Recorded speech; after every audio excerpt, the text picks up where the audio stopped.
अस्सलाम वालेकुम dear student. आज हमारे पास टॉपिक है प्लाज्मा। तो प्लाज्मा ये लास्ट टॉपिक है यूनिट 4 का फर्स्ट ईयर। नंबर 1, प्लाज्मा क्या चीज़ है? ये कदीम यूनानी ज़ुबान का लफ्ज़ है। प्लाज्मा का मतलब है मोल्डेबल, यानी जिस चीज़ को आप किसी भी कंटेनर में डाल दें और वही शेप इख्तियार कर दे तो मोल्डेबल है। ये डिफ्यूज़, इसमें इलेक्ट्रॉन, केटाइन और न्यूट्रल एटम एक दूसरे में जम होते हैं, यानी मिक्सअप होते हैं। डिफ्यूज़ मीनिंग भी ले सकते हैं। अगर आपके पास हाई टेम्परेचर पर आप जो है कि सब्सटेंस को यानी मोल्टन स्टेट में ले लें तो डिफ्यूज़ उस सेंस में ये मीनिंग भी ले सकते हैं कि वो तमाम इलेक्ट्रॉन और केटाइन और न्यूट्रल एटम आपस में मिक्सअप होंगे, या अनक्लियर सब्सटेंस, ये मीनिंग भी ले सकते हैं। उनको प्लाज्मा इस लिहाज से भी कहते हैं कि जिस तरह ब्लड प्लाज्मा में आरबीसी और प्लेटलेट्स डब्ल्यूबीसी मूव करते हैं, फ़्लो करते हैं, उसी तरह इसमें इलेक्ट्रॉन जो है फ़्लो करते हैं। तो प्लाज्मा इस सेंस में भी लेते हैं। इनका डिफिनीशन क्या है? तो हम कहेंगे कि मैटर का फोर्थ स्टेट है जिसमें न्यूट्रल एटम भी होते हैं, केटाइन भी होते हैं और इनके अलावा इलेक्ट्रॉन भी होते हैं। तो इनको प्लाज्मा कहा जाता है। इसमें न्यूट्रल एटम, केटाइन, इलेक्ट्रॉन का जिक्र हुआ लेकिन A9 का नहीं हुआ। क्यों? इसकी टेम्परेचर ज़्यादा होगी तो कोई एटम इलेक्ट्रॉन गेन नहीं कर सकता बल्कि लॉस कर सकता है, तो इसमें A9 नहीं होंगे। तो डिफिनीशन के लिहाज से हम कहेंगे कि प्लाज्मा मैटर का फोर्थ स्टेट है जिसमें न्यूट्रल एटम, केटाइन और इलेक्ट्रॉन मौजूद होते हैं। इनकी इंट्रोडक्शन जब करते हैं तो सबसे पहले विलियम क्रोक्स ने इनको इंट्रोड्यूस कराया था, लेकिन उस वक्त प्लाज्मा इस नेम को कोई नहीं जानता था। उन्होंने जो डिस्चार्ज ट्यूब एक्सपेरिमेंट किया था कैथोड रेस के लिए, तो उसमें इलेक्ट्रॉन भी मौजूद थे, फ्री न्यूट्रल एटम भी थे और केटाइन भी थे कि जब कैथोड से बम्बार्डमेंट होती है तो डिस्चार्ज ट्यूब में जो गैस होगी उससे इलेक्ट्रॉन जो है एमिट होंगे, नॉकआउट होंगे। तो उसमें न्यूट्रल एटम, केटाइन और इलेक्ट्रॉन मौजूद होते हैं, तो उनको भी प्लाज्मा आप कह सकते हैं। तो फर्स्ट टाइम उन्होंने विलियम क्रोक्स ने स्टडी किया था, लेकिन वो प्लाज्मा उस वक्त जो है कोई नहीं जानता था कि चीज़ प्लाज्मा है। यूनिवर्स जो है 99% प्लाज्मा से बना हुआ है। हम ज़मीन पर सॉलिड, लिक्विड इनको देखते हैं तो हमारे जहन में ये होता है कि ज़्यादा होगा इनकी परसेंटेज, लेकिन यूनिवर्स के लिहाज से आपको ऑलरेडी पता है कि बड़े बड़े स्टार मौजूद हैं। तो स्टार जो है सारे के सारे प्लाज्मा से बने होते हैं। तो यूनिवर्स 99% जो है गैस, लिक्विड, सॉलिड इस शक्ल में है। और ये टर्म जो है प्लाज्मा का सबसे पहले जो है अर्विंग लैंगमॉयर इन्होंने इंट्रोड्यूस कराया था 1920 में।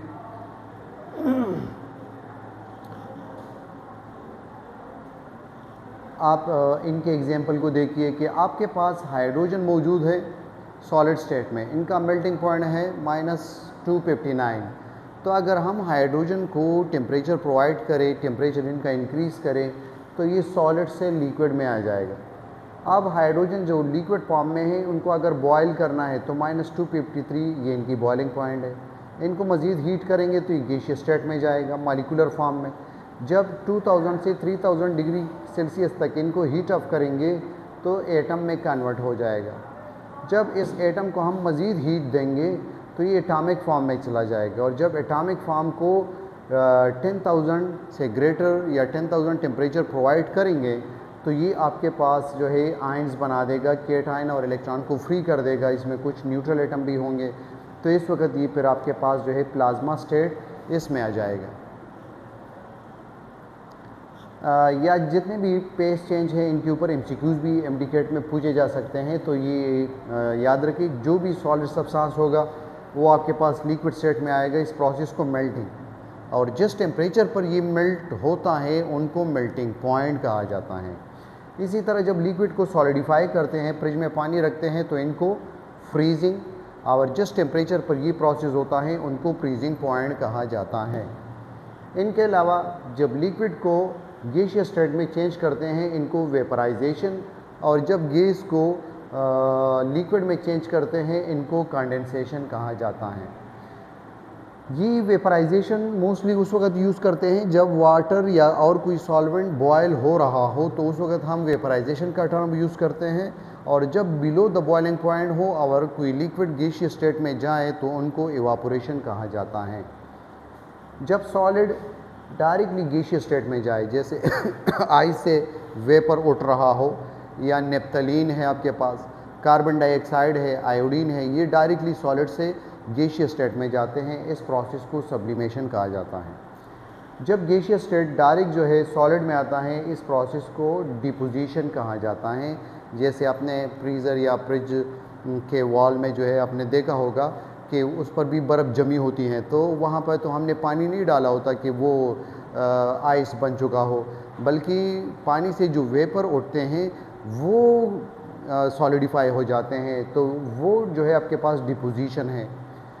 इसी तरह जब गैस को हम मज़ीद गर्म करेंगे तो ये आयन बनाएंगे और इस स्टेट को फिर प्लाज्मा कहा जाता है। और जब ये आयन आपस में कंबाइन होंगे टेम्परेचर ड्रॉप होने पर, तो डी आयनाइज होंगे, न्यूट्रल फॉर्म में आएंगे।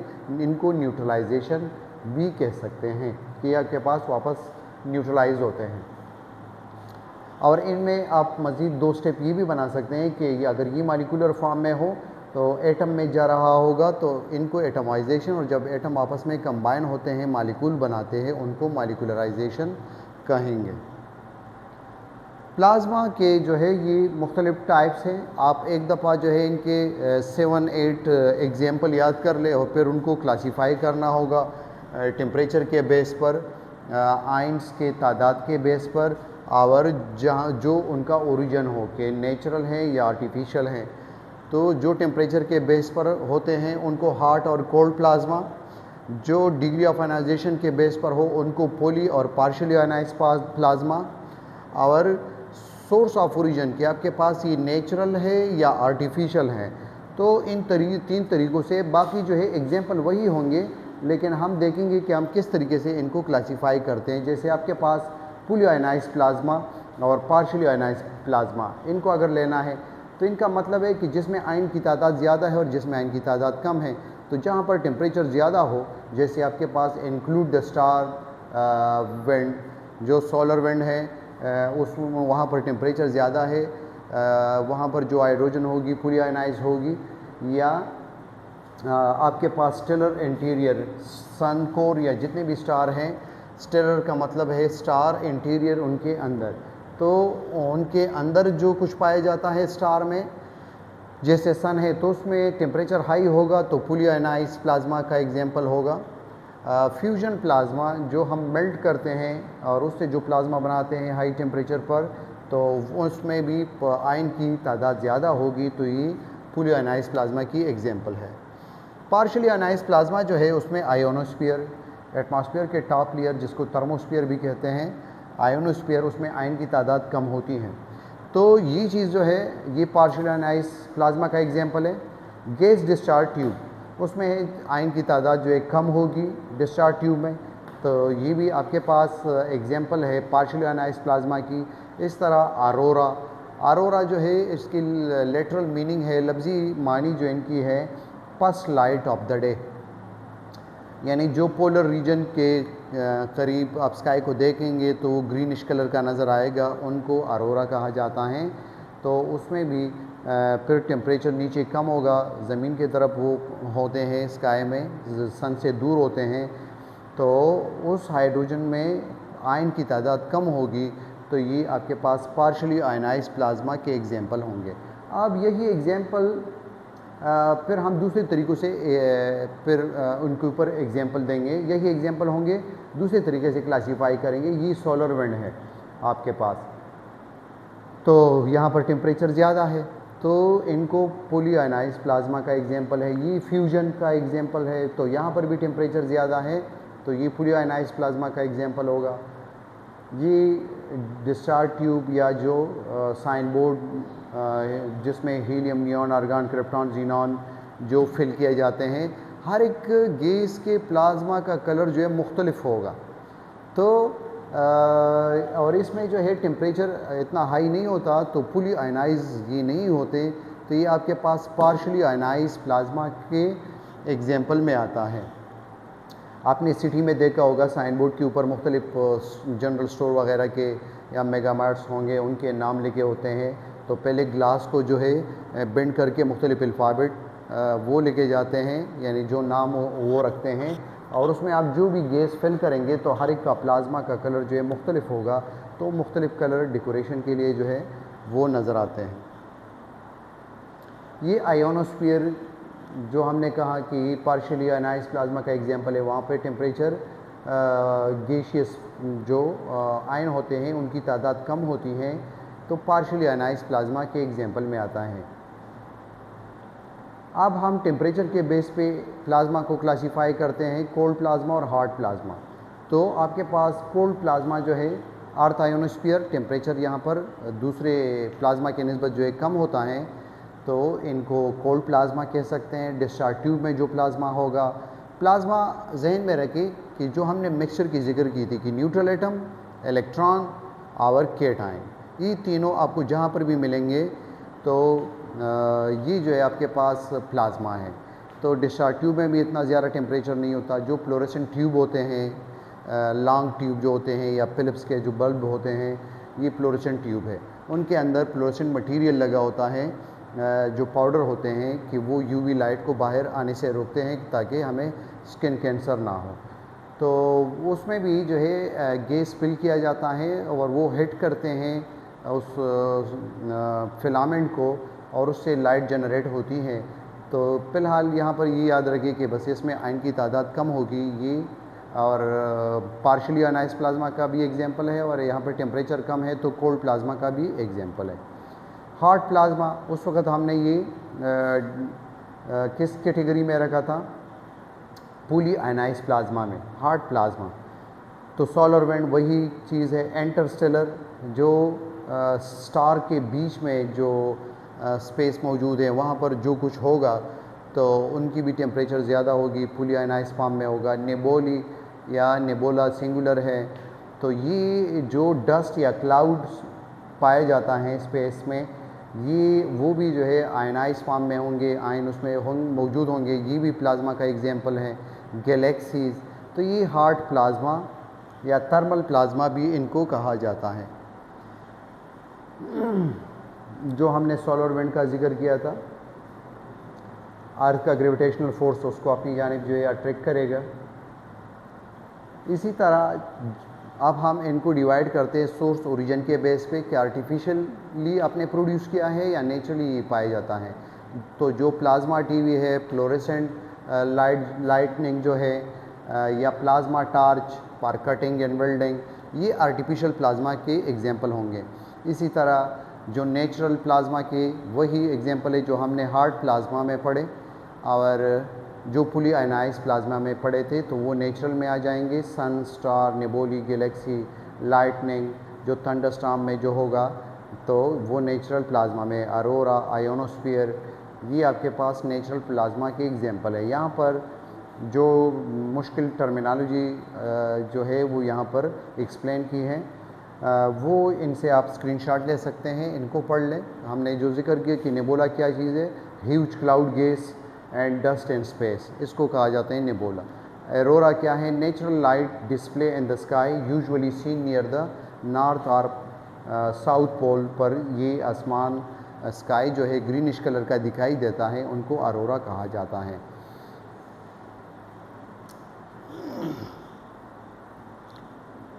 ये स्पेस में आपको जो क्लाउड, रॉक्स वगैरह होंगे, या ये आपके पास अरोरा, इस चीज़ को कहा जाता है कि पोलर रीजन नॉर्थ और साउथ में जब आप स्काई को देखेंगे तो इसमें ये ग्रीनिश कलर आएगा। ये ग्रीनिश कलर किस चीज़ का है? हाइड्रोजन प्लाज्मा का।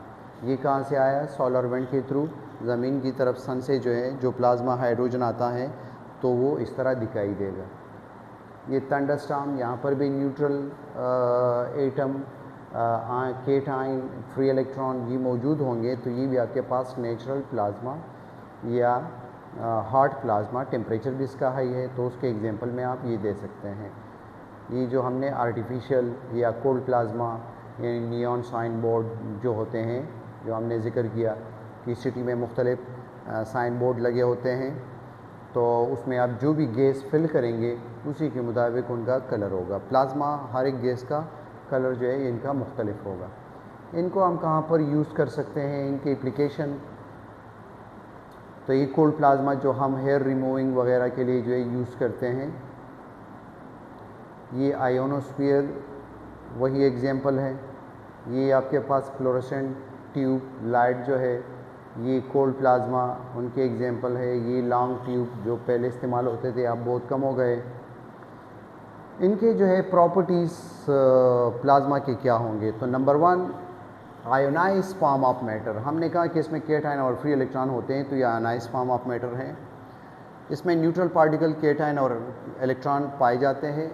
एनाइन इसमें नहीं होते क्योंकि यहाँ पर टेम्परेचर ज़्यादा होगा तो वो इलेक्ट्रॉन गेन नहीं कर सकते बल्कि लॉस कर सकते हैं।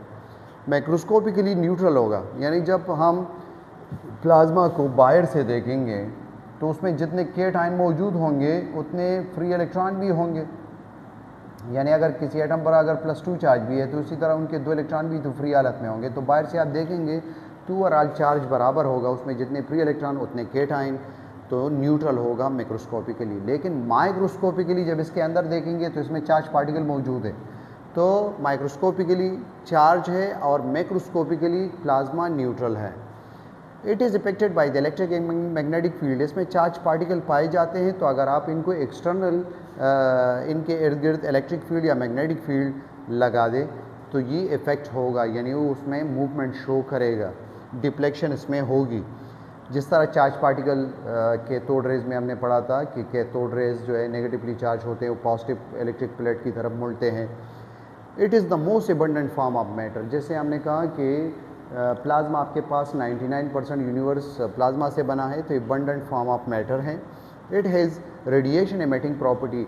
हाई टेम्परेचर की वजह से या जो इलेक्ट्रॉन इन्होंने एमिट किए होते हैं तो जो वापस गेन कर लेते हैं न्यूट्रल फॉर्म में अगर आते हैं तो उससे रेडिएशन जो है रिलीज़ होगी। इनकी एप्लीकेशन क्या है, इनको हम कहाँ पर यूज़ कर सकते हैं, तो plasma release radiation which use for the cutting. जो रेडिएशन प्लाज्मा से जो निकलते हैं उनको कटिंग के लिए भी यूज़ किया जा सकता है, हेयर रिमूविंग के लिए यूज़ किया जा सकता है, स्किन टाइटनिंग के लिए यूज़ किया जा सकता है, जो रिंकल्स बनते हैं उनके ट्रीटमेंट के लिए। फ्लोरेसेंट बल्ब में यूज़ किया जाता है सेमीकंडक्टर के तौर पर, क्योंकि इसमें इलेक्ट्रॉन टोटली फ्री नहीं होते। कुछ इलेक्ट्रॉन जो है जो एटम आयनाइज हो जाते हैं उनके इलेक्ट्रॉन फ्री हो जाते हैं, तो ये सेमीकंडक्टर के तौर पर काम करेगा। माइक्रो प्लाज्मा वेल्डिंग जो है उसमें इनको यूज़ किया जाता है, यानी छोटे लेवल पर हम जो 2 मेटल पार्ट को कंबाइन करते हैं तो उसमें यूज़ कर सकते हैं। प्लाज्मा स्प्रे कोटिंग, यानी अगर आप मेटल को मेल्ट कर दें प्लाज्मा के थ्रू और किसी और सरफेस के ऊपर जो है उन्हें लगा दें तो उनको प्लाज्मा स्प्रे कोटिंग इनके लिए यूज़ कर सकते हैं। जो medical equipment knife, blade, scissor वगैरह इनको स्टेरलाइज करने के लिए हम इनको यूज़ कर सकते हैं। इनके अलावा 3D प्रिंटर में इनको यूज़ किया जा सकता है। एक तो हमारे पास होता है 2D प्रिंटर, एक होता है 3D प्रिंटर। आप जो भी इमेज कंप्यूटर में फीड करेंगे वो इसी तरह वो प्लास्टिक मटेरियल से वही चीज़ 3 डायमेंशनली जो है बनाएगा। जैसे ये आपके पास हेयर रिमूविंग के लिए, ये कटिंग के लिए, ये प्लाज्मा टीवी, ये रिंकल्स जो हम इनके ख़त्म करते हैं इससे, क्योंकि प्रोटीन का नेचर होगा जब टेम्परेचर हाई होगा तो उसमें कोगुलेशन होगी। आपने देखा होगा जिस बंदे का हाथ पैर वगैरह जल जाते हैं उसके मसल जो है कंट्रैक्ट हो जाते हैं, सिकुड़ जाते हैं। ये रिंकल्स के ट्रीटमेंट है, इनके लिए प्लाज्मा को यूज़ किया जाता है, इसके रेडिएशन को। तो ये रिंकल्स यहाँ पर कम हो गए, वहाँ पर ज़्यादा हैं। ये 3 डायमेंशनल जो ऑब्जेक्ट हम बनाते हैं ये प्लाज्मा के थ्रू हम बना सकते हैं। जैसे ये हमारे पास 3 डायमेंशनली ये ऑब्जेक्ट तैयार किए जाते हैं जैसे, तो इसमें प्लाज्मा यूज़ किया जाता है 3D प्रिंटर। तो आपके पास ये आप इसमें कोई टॉयज़ वगैरह का इमेज दे दे या हार्ट दे दे या और कोई सब्सटेंस, तो ये इसी तरह जो है 3D ये बनेगा।